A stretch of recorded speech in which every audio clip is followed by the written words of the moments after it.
ఇప్పుడు 0 మీటర్స్ ఇక్కడ 1 మీటర్ ఓకేనా. ఇక్కడ కింద చూపి ఇక్కడ వచ్చేసి 2 మీటర్స్ అక్కడ 3 మీటర్స్. మనము స్పీడ్ ని మెజర్ చేస్తున్నాం.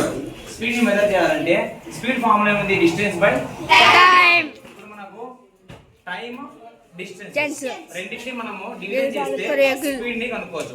ఇప్పుడు అక్కడ నుంచి కొంచెం స్లోగా ఆ బాల్ ని పుష్ కింద చూపి కొంచెం త్రో చేయి. బాల్ స్లోగా నేను కౌంట్ చేసుకుంటా, నా ఫింగర్స్ లో నేను కౌంట్ చేసుకుంటా ఓకేనా.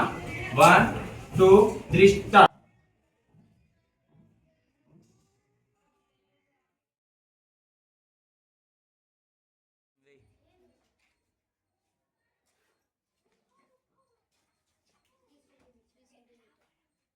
ఈ బాల్ అనేది ఆ అబ్బాయి పుష్ చేయడం వల్ల 0 మీటర్స్ దగ్గర నుంచి 3 మీటర్స్ కి చేరుకుంది ఇక్కడ.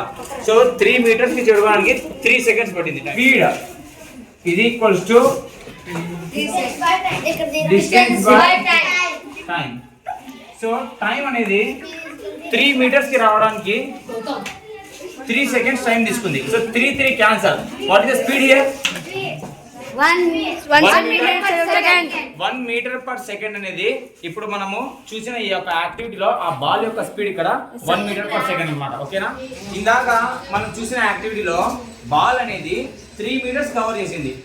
3 మీటర్స్ కవర్ చేయడానికి టైం 3 సెకండ్స్ తీసుకుంది అనమాట. సో ఇక్కడ డిస్టెన్స్ అనేది 3 మీటర్స్. స్పీడ్ ని మనం ఇప్పుడు మనం ఏం చేయాలి? ఆ బాల్ యొక్క స్పీడ్ కనుక్కోవాలి. So distance total 3 meters, time వచ్చేసి 3 సెకండ్స్. సో ఇక్కడ 3 గెట్స్ క్యాన్సల్. ఆ బాల్ యొక్క స్పీడ్ వచ్చేసి speed is equals to 1 meter per second is the ball speed. So ఈ యాక్టివిటీ నుంచి మనము స్పీడ్ ని ఎలా మెజర్ చేయాలో నేర్చుకున్నామా లేదా? చేస్తారు నో